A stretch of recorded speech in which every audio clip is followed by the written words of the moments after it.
Septembre 1944. Le maréchal Bernard Montgomery commandait toutes les forces terrestres alliées en Europe, 2 millions de soldats, britanniques, américains, canadiens. La plus grande force militaire jamais rassemblée sous les ordres d'un seul commandant de terrain dans l'histoire de l'humanité. Dans 2 semaines, il perdrait ce commandement. Pas parce qu'il avait échoué sur le champ de bataille, pas parce qu'il avait été vaincu par l'ennemi, pas à cause d'une erreur tactique catastrophique, mais parce que la coalition alliée se fracturait sous le poids de sa personnalité, sous la pression insupportable de son ego. Cette décision allait façonner l'opération Market Garden, condamner 8000 hommes à Arnhem et presque déchirer la coalition alliée pendant la bataille des Ardennes. Le commandant suprême Eisenhower prit cette décision personnellement, assumant lui-même le contrôle direct des opérations terrestres. Montgomery protesta violemment. Il qualifia cette décision d'erreur catastrophique. Il prédit qu'elle prolongerait la guerre et coûterait des milliers de vies supplémentaires. Certains historiens sont d'accord avec Montgomery. D'autres affirment que la décision d'Eisenhower a sauvé l'alliance de l'effondrement total. Le débat se poursuit 80 ans plus tard, parce que les deux hommes avaient partiellement raison. Mais voici la vérité complète sur pourquoi Eisenhower a retiré le commandement à Montgomery au plus fort de la guerre. Une histoire de pouvoir, d'orgueil et des choix impossibles qui définissent le leadership en temps de guerre. Le paradoxe du succès. 23 août 1944. Quartier général tactique de Montgomery, nord de la France. Bernard Montgomery était assis dans sa caravane de commandement, passant en revue les rapports de bataille. Paris venait d'être libéré. Les forces allemandes battaient en retraite à travers toute la France. La fin de la guerre semblait à portée de main. L'euphorie de la victoire flottait dans l'air. Montgomery commandait le 21e groupe d'armée, l'ensemble des forces britanniques et canadiennes dans le nord-ouest de l'Europe. Mais il détenait également le commandement temporaire de toutes les forces terrestres alliées. Eisenhower lui avait accordé cette autorité pendant l'invasion de la Normandie. Cela avait du sens à l'époque, quand les opérations étaient concentrées dans une zone restreinte, un seul commandant au sol coordonnant toutes les forces. Simple, efficace, logique. Mais maintenant, le front s'étendait pour plus de 600 km. Tout avait changé. Les forces américaines sous Bradley comptaient plus d'1 million de soldats. Les forces britanniques et canadiennes sous Montgomery comptaient 400 000 hommes. Les Américains surpassaient les forces de Montgomery par plus de 2 contre 1, et ce ratio ne cessait de s'accroître jour après jour. Et les Américains commençaient à s'agiter, à se poser des questions, à ressentir une frustration grandissante. Le général Omar Bradley commandait les armées américaines, tacticien brillant, calme, méthodique, très apprécié de ses subordonnés. Un homme que les soldats respectaient non par peur, mais par admiration. Mais il recevait ses ordres de Montgomery, un Britannique commandant plus d'1 million de soldats américains. Un arrangement qui avait du sens en juin commençait à ressembler à une insulte en août. Bradley décrocha le téléphone et appela Eisenhower. Il fallait qu'il parle des arrangements de commandement, urgemment. Le problème était cristallin. Bradley commandait 1 million de soldats américains, mais rendait compte à Montgomery, qui ne commandait que 400 000 Britanniques et Canadiens. Le ratio était inversé. La structure de commandement ne reflétait plus la réalité opérationnelle sur le terrain. Eisenhower avait anticipé cette conversation. Il savait qu'elle arriverait. C'était inévitable. Bradley proposa une solution directe, pragmatique. Eisenhower devrait prendre le commandement direct lui-même. Laisser Montgomery commander le 21e groupe d'armée. Laisser Bradley commander le 12e groupe d'armée, les deux rendant compte à Eisenhower en tant que commandant suprême. Sur le plan opérationnel, cela avait tout le sens. Le front était trop large pour un seul commandant au sol. Il était plus logique d'avoir 2 groupes d'armées opérant semi-indépendamment sous la direction stratégique d'Eisenhower. Mais cela créait un problème politique explosif. Montgomery ne perdrait pas simplement l'autorité de commandement. Il perdrait son prestige, sa capacité à revendiquer qu'il commandait toutes les forces alliées, son statut de commandant suprême sur le terrain. Son ego titanesque ne pourrait jamais accepter cela. Et Montgomery se souciait profondément, viscéralement, du prestige. Le dilemme d'Eisenhower savait que Montgomery allait se battre contre cette décision, qu'il allait argumenter, protester, faire appel à Churchill, transformer cela en test d'influence britannique contre américaine, qu'il allait en faire une crise majeure au moment précis où les Alliés avaient besoin d'unité. Mais il savait aussi que Bradley avait raison. La structure de commandement qui fonctionnait en juin ne fonctionnait plus en septembre. Les circonstances avaient changé. La guerre avait évolué. Ce qui se passerait ensuite déterminerait si la coalition alliée pouvait survivre à son propre succès, si l'Alliance pouvait résister à la tension croissante entre fierté nationale et efficacité militaire. Eisenhower décrocha le téléphone et appela Montgomery. Il lui dit qu'il devait discuter des arrangements de commandement pour l'avenir. Montgomery savait immédiatement ce qui allait arriver. Son ton devint instantanément défensif, cassant. Si Eisenhower suggérait ce que Montgomery pensait qu'il suggérait, c'était une idée terrible, une catastrophe en devenir. Eisenhower expliqua calmement. Le front était trop large pour un commandement terrestre centralisé. Il devait prendre le contrôle direct. C'était une nécessité opérationnelle, pas un jugement personnel. Montgomery contra immédiatement. Eisenhower était à Versailles, à des centaines de kilomètres des combats. Il ne pouvait pas commander les opérations terrestres de là-bas. C'était impossible, irréaliste. Eisenhower répondit qu'il déplacerait son quartier général vers l'avant, plus près du front. Montgomery insista que ce n'était pas la question. Les opérations terrestres exigeaient un commandement unifié, une seule personne prenant les décisions tactiques. Si le commandement était divisé entre Bradley et Montgomery, il perdrait la coordination. Il perdrait du temps précieux à argumenter au lieu de combattre l'ennemi. Eisenhower choisit ses mots avec soin. Les Américains surpassaient les forces de Montgomery 2 contre 1. Ce ratio allait seulement augmenter dans les mois à venir. Il ne pouvait pas avoir la force la plus importante recevant des ordres de la plus petite. Cela ne fonctionnait pas politiquement. Cela ne fonctionnait pas diplomatiquement. Montgomery l'accusa de prioriser la politique plutôt que de gagner la guerre, de sacrifier l'efficacité militaire sur l'autel de la convenance politique. Eisenhower répondit que maintenir la cohésion de la coalition était nécessaire pour gagner la guerre, que sans unité alliée, aucune victoire n'était possible. Montgomery voyait maintenant clairement la situation. Eisenhower allait sacrifier l'efficacité militaire pour la convenance politique. Il allait compromettre la stratégie pour apaiser les susceptibilités nationales. Eisenhower dit à Montgomery que la décision était prise, effective au 1er septembre.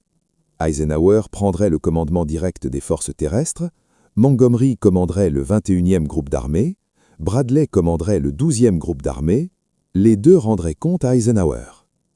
Montgomery répondit qu'il aurait besoin de consulter le Premier ministre à ce sujet. Puis il mit fin à l'appel brusquement. La manœuvre politique, mais Montgomery ne se contenta pas de consulter Churchill. Il passa au-dessus de la tête d'Eisenhower. Une manœuvre politique audacieuse et dangereuse. Cet après-midi-là, Montgomery envoya un message directement au chef d'état-major britannique à Londres.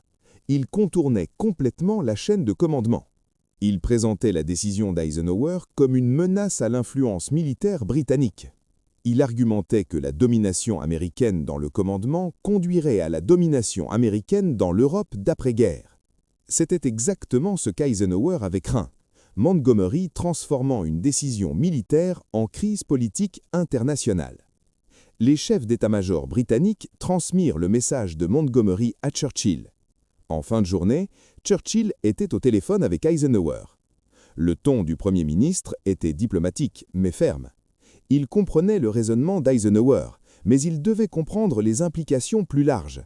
Était-ce vraiment une question d'efficacité opérationnelle ou était-ce une question de forces américaines affirmant leur domination sur les alliés britanniques? Eisenhower expliqua patiemment. Le front était trop large. Les forces américaines surpassaient les Britanniques 2 contre 1. La structure de commandement devait refléter la réalité opérationnelle. C'était une question de logique militaire, pas de fierté nationale. Churchill écouta attentivement, puis posa la question clé.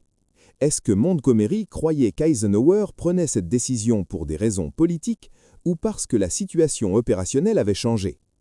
La réponse honnête était les deux. Le front s'était élargi, le commandement centralisé était plus difficile, mais le timing coïncidait également avec les forces américaines devenant la composante dominante de l'Alliance. Churchill resta silencieux un moment, puis il dit à Eisenhower qu'il soutenait la décision, qu'il parlerait personnellement à Montgomery, qu'il lui ferait clairement comprendre que combattre cette décision endommagerait l'Alliance plus que de l'accepter. Ce soir-là, Churchill appela Montgomery. La conversation fut brève et sans ambiguïté. Montgomery devait accepter cela avec grâce. Combattre cette décision endommagerait sa relation avec Eisenhower et ils avaient besoin que cette relation reste fonctionnelle. L'avenir de la guerre en dépendait. Montgomery dit qu'il ne pouvait pas accepter une décision qui coûterait des vies, que sa conscience ne le permettait pas. Churchill fut ferme, inflexible. Montgomery n'avait pas le choix. Eisenhower était le commandant suprême, il avait l'autorité de restructurer le commandement comme il le jugeait approprié. Si Montgomery combattait cela, il perdrait et il aurait l'air mesquin dans le processus. Montgomery savait que Churchill avait raison. Mais accepter signifiait admettre que son rôle diminuait, que la guerre devenait de plus en plus américaine, que l'influence britannique s'amenuisait au fur et à mesure que les forces américaines grossissaient. Pour un homme dont l'identité entière est liée à son rang et son prestige, c'était une pilule amère à avaler. L'acceptation sous protestation.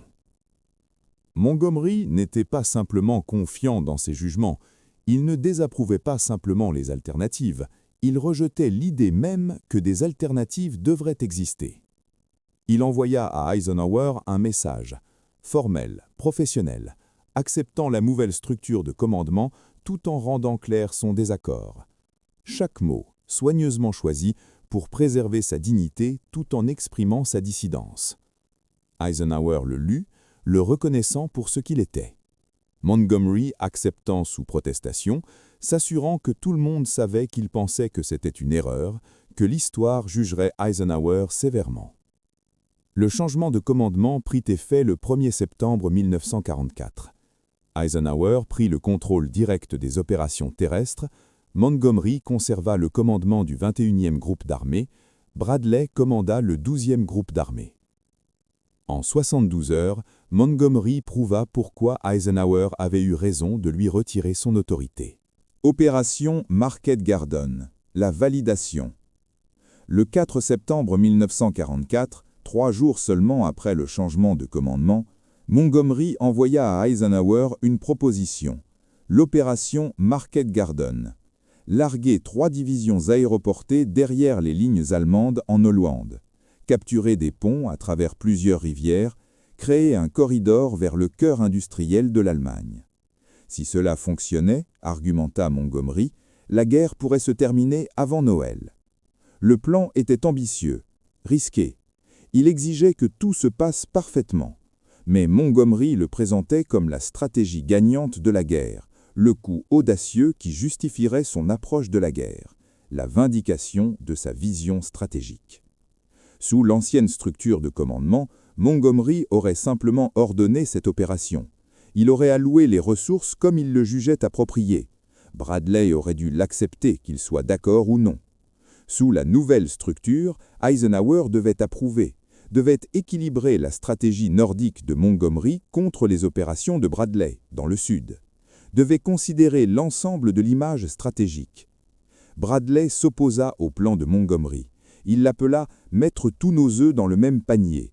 Il argumentait qu'une avance sur un large front était plus sûre, plus prudente, plus susceptible de réussir. Patton fut plus franc. Il dit que le plan de Montgomery allait échouer, qu'ils allaient gaspiller des ressources sur son opération pendant que de vraies opportunités existaient dans le Sud. C'était précisément pourquoi le changement de commandement avait été nécessaire. Montgomery ne pouvait pas travailler dans une structure où ses plans faisaient face à l'examen, où les ressources devaient être partagées, où son jugement pouvait être questionné. Eisenhower approuva le plan de Montgomery, mais pas exclusivement. Il donna également à Bradley des ressources pour continuer les opérations dans le Sud. Il essaya de soutenir les deux stratégies simultanément, un compromis difficile. Montgomery était furieux, absolument enragé. Il dit que diviser les ressources signifiait qu'aucune opération n'aurait une force suffisante. Il envoya à Eisenhower un long message argumentant que concentrer les ressources sur l'opération nordique était la seule façon de terminer la guerre rapidement. La réponse d'Eisenhower fut mesurée mais ferme. Il avait donné à Montgomery les ressources pour Market Garden, c'était un engagement significatif. Mais il ne pouvait pas dépouiller les forces de Bradley pour soutenir seulement l'opération de Montgomery. L'Alliance ne l'accepterait pas, les Américains se révolteraient. Montgomery répliqua qu'Eisenhower avait condamné Market Garden à l'échec, que l'échec serait sur les mains d'Eisenhower, que l'histoire le tiendrait responsable. Cet échange révélait tout. Montgomery ne pouvait pas séparer les décisions militaires des griefs personnels, ne pouvait pas accepter que ses plans puissent devoir être équilibrés contre d'autres considérations, ne pouvait pas travailler dans une structure où il n'était pas l'autorité finale. Le 17 septembre, l'opération Market Garden fut lancée. Eisenhower observa depuis son quartier général.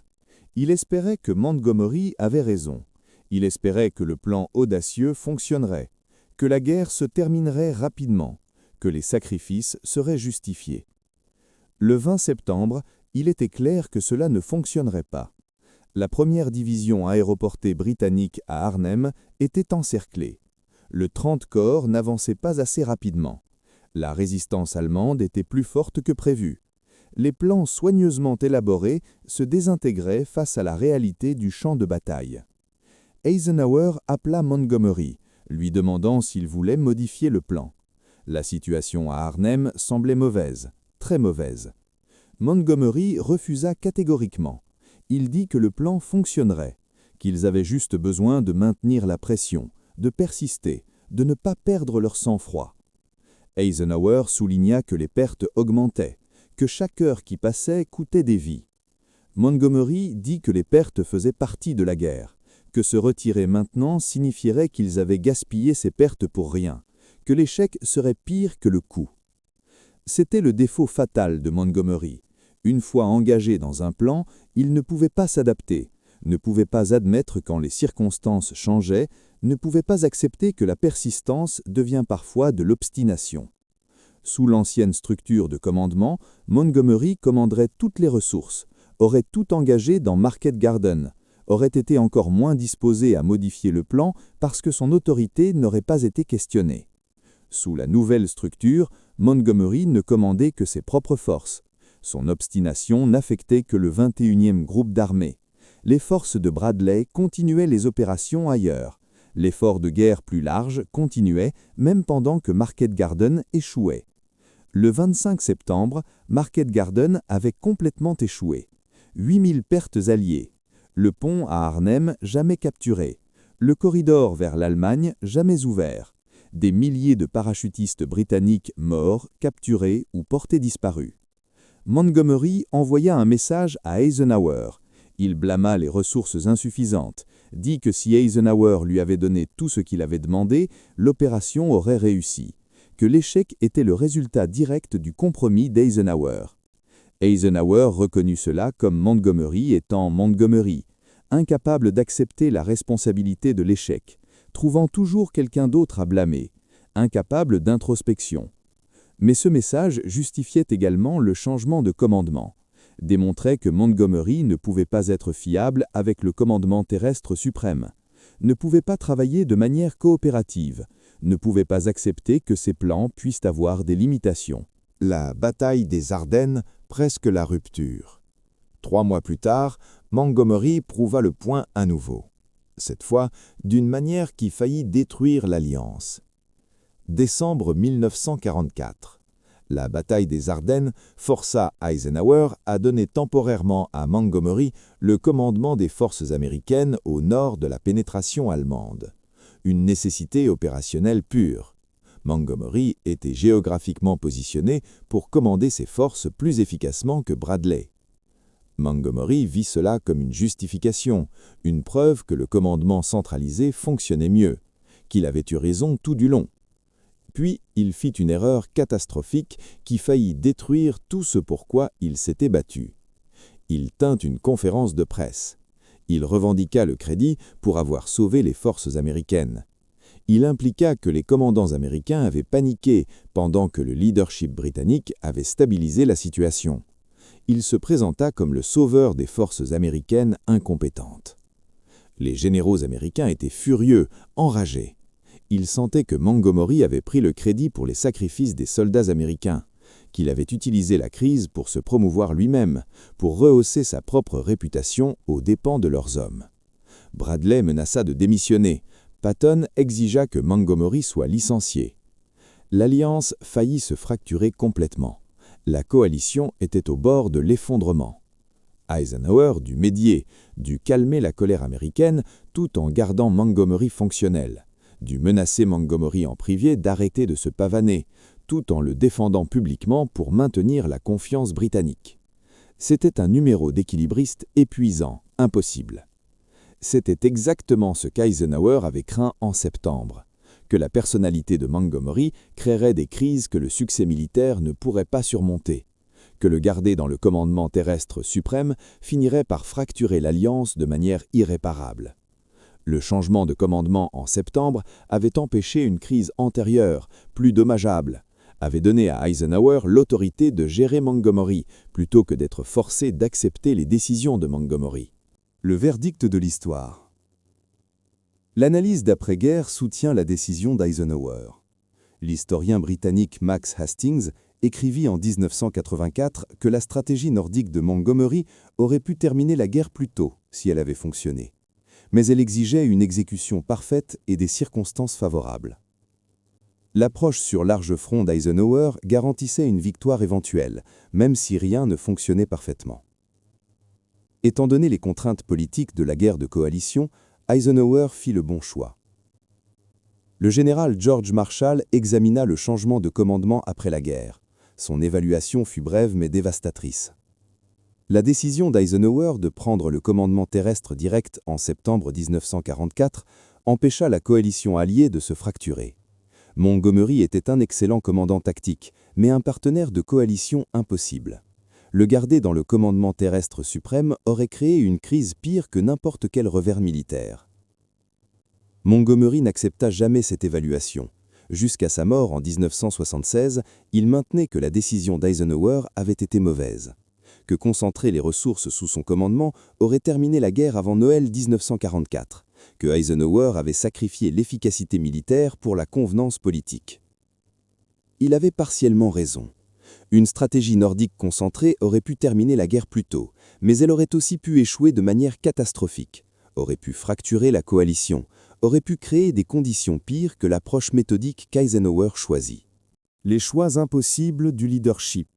Ce ne sont pas des histoires sur le bien et le mal, ce sont des histoires sur des choix impossibles dans la guerre de coalition où les considérations militaires et politiques ne peuvent pas être séparées. Eisenhower retira le commandement à Montgomery parce que Montgomery ne pouvait pas être fiable pour maintenir la coalition, ne pouvait pas équilibrer les intérêts britanniques et américains, ne pouvait pas travailler dans une structure où il n'était pas suprême. Était-ce juste pour Montgomery? Probablement pas. Il était un commandant brillant dont les victoires en Afrique du Nord et en Normandie avaient été décisives. Ses contributions à la victoire alliée étaient indéniables. Mais l'équité n'était pas la priorité. Maintenir l'alliance l'était. Et la personnalité de Montgomery rendait cela impossible tant qu'il détenait le commandement terrestre suprême. La décision coûta quelque chose. L'ego de Montgomery ne récupéra jamais. L'influence britannique dans l'alliance diminua, la possibilité d'une poussée rapide et concentrée en Allemagne fut abandonnée. Mais elle préserva la coalition, maintint les forces américaines et britanniques travaillant ensemble, assura que la guerre serait gagnée même si aucune opération unique ne réalisait une percée. C'était le génie d'Eisenhower. Pas qu'il prit des décisions militaires parfaites, mais qu'il prit des décisions qui maintenaient des alliés imparfaits travaillant ensemble assez longtemps pour gagner.